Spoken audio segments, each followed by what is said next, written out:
Longstreet Beat's on the road, and we're in Washington County, Pennsylvania, with Lane McFarland, the proprietor of Beachy's Place.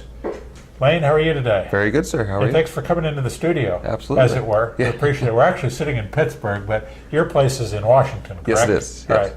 So tell me about Beachy's Place. It's been around since 1952. We're the third owner, and we have everything from Mediterranean to Italian, Polish, American, New American, a little bit of everything for everyone. We've got a great menu, and the food is tremendous. But you're right; it's all over the place. It is, yes. How did you come to having a menu that's so broad? It was broad when it started, Yeah. and it just kept adding on from there. And over the years, I've been trying to take things away, but every time I take something away, I add something new, and it's all across the board too. One of the trends for 2017 is supposedly menu simplification, and part of it is because of what we were talking about off camera, the trouble getting team members anymore, back of the house and front of the house. So it's causing many companies to simplify menus. Absolutely. We've been decreasing about 3 menu items every 3 to 4 months, trying to hone everything down in. Yeah. I guess you could have an underground menu for those regulars that come in and have to have it, and they could really feel special. We have a long list of how to ring in things as people's special requests. So, Excellent, excellent. Well, Wayne, in addition to running Beachy's Place, you've been very active in the PRLA. You chair our education committee on a statewide basis. You're active in the Western chapter here in the Pittsburgh area. And we're really excited that you do that. Yeah. And I know that in the your success in the business, you got involved in it first, not at Beachy's. Where were you first? First, I was at an old German restaurant when I was 15. And what did you do? I was a dishwasher. So would you say it's in your blood? Oh, yes. Have you done anything other than the restaurant business? I've done a lot of things. Yeah. From construction to military work to side duties here and there. So what brings you back to restaurants? Well, we call it the sickness. Once it's in your blood, you can't get it out. I love the fire of it, the speed, the brigade-style kitchens. It's just there, and it can't go away. Yeah, and you actually spend a lot of time in the kitchen too, don't you? Yes. Yeah. Right now, I'm spending about 80 out of my 80-hour work week. I'm about there for 40. Yeah, and you're a trained chef too. Not classically. No, I work my way up. Yes. Yeah, okay, great. All right, so part of what you do to be successful is that you provide good leadership for the people at Beachy's. So, can you describe, briefly your leadership core values? Absolutely. They were gained from my mentor, my father, who's an ex-Marine, and it was always told, be firm but fair, be understanding but don't go against your own rules, make sure that you command respect, do not demand it, and be understanding of everybody there, because you will learn more from your employees than you will from your leaders. So that's your 4 core leadership philosophy. Yes, they are. Right there. Sounds excellent. We need to put that into writing, I think. We may do that through this edition of the Longstreet Beat. So what one piece of advice would you give to somebody who's new to the leadership, their first management role, and being an effective leader? I know you just gave me 4, but what's the one single most important attribute of a leader, in your opinion? Ooh, single attribute of a leader. That's a tough one. The single attribute would definitely be understanding, because the more I've seen managers fly off the wall, the less they understand about their staff and how to speak to them. And there are days that we want to, but you'll understand more about what you are teaching them and how you are failing as a manager by understanding how the people are actually absorbing it. So that would mean get to know the people well enough to understand their perspective before you try to lead them. Yes. Develop a relationship first. Develop a relationship, because everyone learns different. Just like teachers teach every student a little bit different, your employees, every single one of them is different. Excellent, excellent. So obviously you've gotten involved in the Pennsylvania Restaurant Lodging Association, the PRLA, in a big way. Yes. Why was that important to you?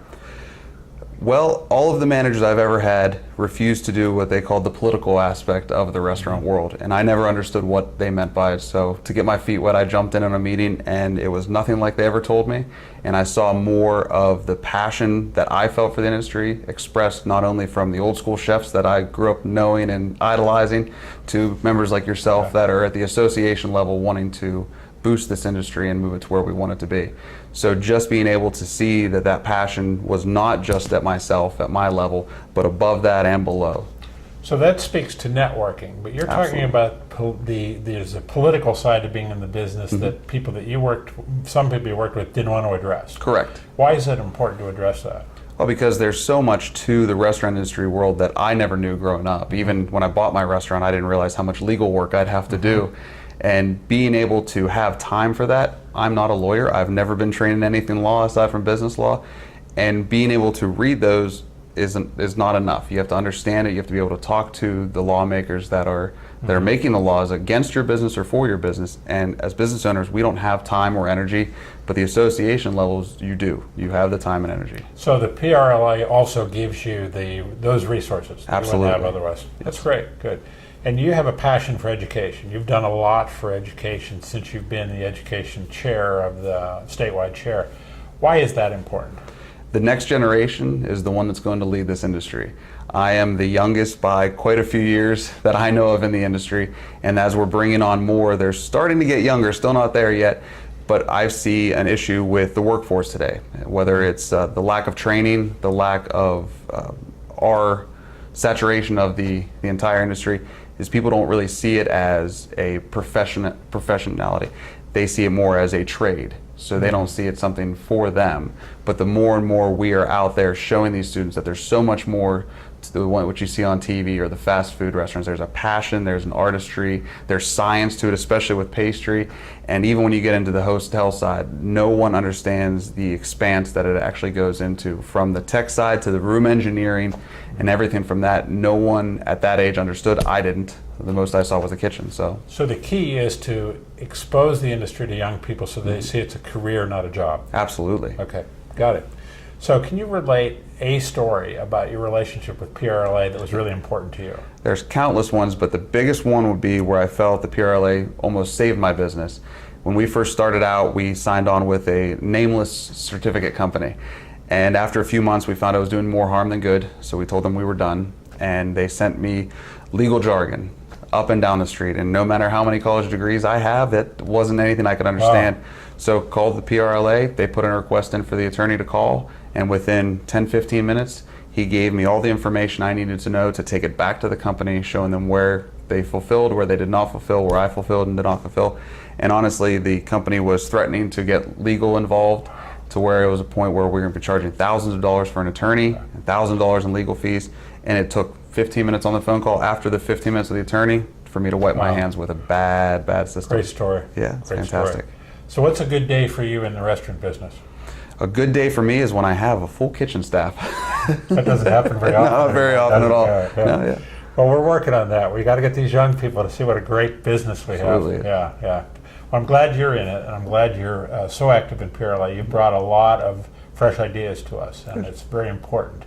And I hope you stick with it for a long time. Yes. Yeah. So, and thanks for being here today on the Longstreet Beat. For having me. And that's it for another edition of the Longstreet Beat. Thank you for tuning in, and I'll see you again next time.